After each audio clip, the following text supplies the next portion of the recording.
بسم اللہ الرحمن الرحیم۔ حدیث کے متعلق چند اہم اور ضروری باتوں کے بارے میں کچھ باتیں سامنے رکھوں گا، جو کہ آج کل ہر زبان زد و عام کے اندر جو ہے کسی بھی طریقے سے کوئی بات کی جاتی ہے تو حضور علیہ الصلوۃ والسلام کی طرف اس کی جو ہے منسوب کی جاتی ہے کہ اللہ کے رسول کی یہ حدیث ہے۔ تو محدثین اکرام،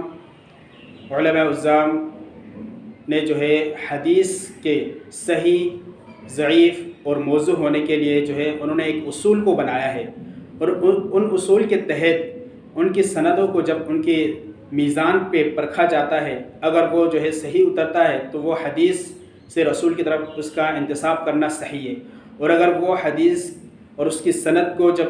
میزان عدل کے اندر جو ہے تلا جاتا ہے اور وہ اس پہ نہیں اترتا پورا، تو اس کو جو ہے اللہ کے رسول کی طرف اس کا انتساب کرنا جو ہے پھر وہ غلط ہے اور وہ گناہ ہے، کیونکہ اللہ کے رسول صلی اللہ تعالی علیہ وسلم نے بخاری شریف کی حدیث ہے، اس میں فرمایا ہے کہ من کذب علی متعمدا فلیتبوأ مقعدہ من النار، کہ جس نے بھی میری طرف نسبت کرتے ہوئے کسی جھوٹی حدیث کو گڑھ کے جو ہے منسوب کیا تو وہ اپنا ٹھکانہ جو ہے جہنم بنا لے۔ تو آج کل کے دور کے اندر جو ہے بہت سے ایسے معاملات پائے جاتے ہیں کہ کسی نے کوئی جو ہے حدیث بیان کر دی اور اس کا انتساب حضور علیہ الصلوۃ والسلام کی طرف کر دیا، اور آج کل یہ جو ہے ہمارے پاکستان کے اندر، بھارت کے اندر اور بنگلہ دیش کے اندر جو ہے بہت زیادہ عمومی طور پر پایا جاتا ہے،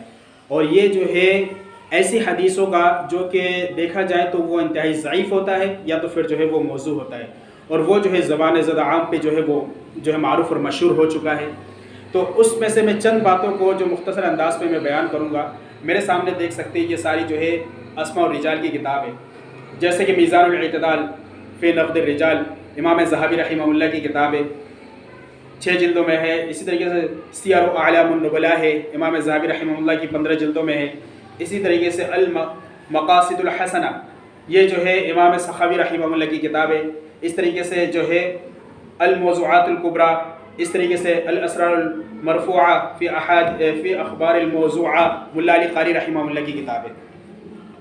اس طریقے سے علامہ ابن جوزی رحمہ اللہ کی کتاب جو ہے التحقیق فی حدیث الخلاف، اس طریقے سے اعلام المعقعین، اور بھی بہت ساری حدیث کی کتابیں جو اسماء الرجال کے اوپر ہے۔ اب جو ہے ہمیں سمجھنا چاہیے کہ کون سی حدیث جو ہے کس طریقے سے ہم اسے صحیح کہہ سکے، تو اس کے لیے ہمیں علماء جو ہے جو حدیث کے اوپر ان کی جو ہے بصیرت اور بصارت ہو، اس طریقے سے وہ جو علماء تحقیق کے فیلڈ میں جو ہے اترا ہوا ہو، تو ہم اس سے پہلے معلوم کریں کہ آیا اس حدیث کا انتساب کرنا اللہ کے رسول کی طرف درست ہے یا نہیں۔ دوسری بات یہ ہے کہ حدیث مختصر انداز پہ میں کہہ دیتا ہوں 3 قسم کی حدیث کے۔ ایک حدیث صحیح، وہ حدیث صحیح جس کی راوی عادل ہو اور جو ہے وہ اس کا جو ہے متہم بالکسب سے وہ جو ہے بری ہو، اس طریقے سے جو ہے وہ عدل والا ہو، اس کی سند متواتر ہو، اس طریقے سے جو ہے اس کے اندر جو ہے تمام جو ہے نقص سے وہ پاک ہو، اور جو ہے تمام محدثین اکرام نے اس پہ جو ہے عدل اور اس پہ جو ہے آپ کا حکم لگایا ہو، اور ان کی جو حدیث کو کہا کہ یہ صحیح ہے، صحیح ہے، اور جو ہے وہ ثقہ ہو، یہ صحیح حدیث کے۔ اور دوسری جو ہے ضعیف حدیث جس کی راوی ہر زمانے میں ایک پایا جائے، اور ضعیف کے پھر جو ہے 3 درجے بیان فرمائے امام ذہبی رحمہ اللہ نے۔ ایک ضعیف، پھر دوسرا ضعیف الضعیف یعنی کہ انتہائی ضعیف، تیسرے ایسی ضعیف کہ جس کے جو ہے نہ سند معروف ہو نہ اس کا جو ہے کوئی راوی معروف ہو، بس اس کو جو ہے ضعیف سے تعبیر کرتے ہو۔ تو جو پہلے درجے کا اس کو بیان کر سکتے ہیں فضائل و اعمال میں، جو دوسرے اسٹیپ کا اور تیسرے اسٹیپ کا اسے ہرگز بیان نہیں کر سکتے، اس کا بیان کرنا جو ہے منع ہے۔ اب تیسری حدیث آ جائے موضوع حدیث، وہ حدیث جو کہ گڑی گئی اور اللہ کے رسول کی طرف انتساب کیا گیا ہو، ایسی حدیث کو موضوع کہا جاتا ہے، اور اس کے اوپر اللہ کے رسول کی وعید ہے اور اس کے لیے جہنم اس کا ٹھکانہ ہے۔ اب ان میں سے ایک حدیث جو میں آپ کو بتاتا ہوں کہ وہ جو زبان زد عام کے اندر بہت زیادہ معروف اور مشہور ہے، لیکن حقیقتاً اس کی جو ہے سند بالکل جو ہے موضوع ہے، وہ گڑی گئی ہے، اور جو ہے وہ حدیث کا بیان کرنا محدثین اکرام نے جو ہے اسے منع فرمایا۔ جیسے کہ ایک حدیث ہے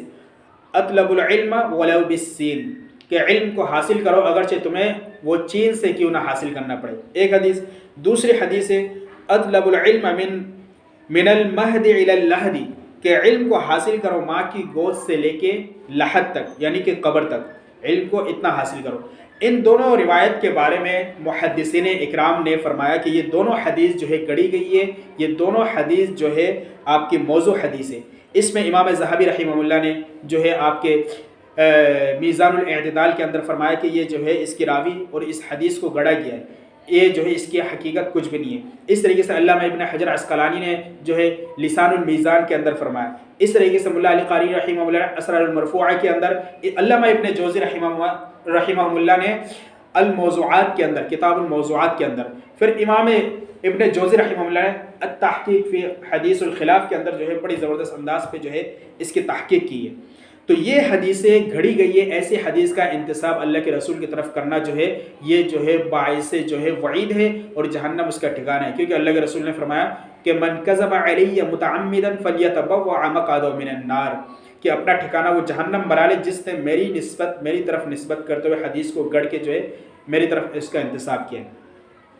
اب اس طریقے سے ہمارے معاشرے کے اندر بہت ساری حدیثیں پائی جاتی ہے، وہ واٹس ایپ کے اندر، فیس بک کے اندر بہت سارے معاملات اس طریقے سے لوگوں کی زبان میں جو ہے کہہ دیتے ہیں کہ یہ نبی کی حدیث ہے، جبکہ حقیقتاً وہ حدیث نبوی صلی اللہ علیہ وسلم نہیں ہوتا ہے، بلکہ وہ جو ہے زبان عام کے اندر وہ جو ہے مشہور ہو گیا، معروف ہو گیا، یا تو پھر جو ہے اس کو جو ہے گھڑی گئی ہے۔ تو ایسی اللہ کے رسول کی طرف اس کا انتساب کرتے ہوئے حدیث کو بیان کرنا، اس سے جو ہے اپنے آپ کو روکے، اس سے پرہیز کرے، اور کوئی بھی حدیث کو بیان کرنے سے پہلے جو ہے وہ علماء جو کہ اس فیلڈ کے اندر اور جو محقق علماء ہے اس سے معلوم کرے، اور حدیث سے جو ہے اس کی تخریج کا پوچھے، اور حدیث کی کون سی کتاب میں ہے اس سے پوچھے، پھر جا کے اس کی جو ہے انتساب اللہ کے رسول کی طرف کرے۔ بہت سارے معاملات ہیں جب مساجدوں میں بیان ہوتے اس وقت جو ہے بیان کی جاتی، تو اس لیے جو ہے اپنے آپ کو اس سے اجتناب کرے، بچائے۔ اللہ رب العزت جو ہے ہمیں جو ہے اس قسم کی جو ہے چیزوں سے محفوظ فرمائے، اور ایسی بات جو کہ اللہ کے رسول سے ثابت نہ ہو اس کو کہنے سے، سننے سے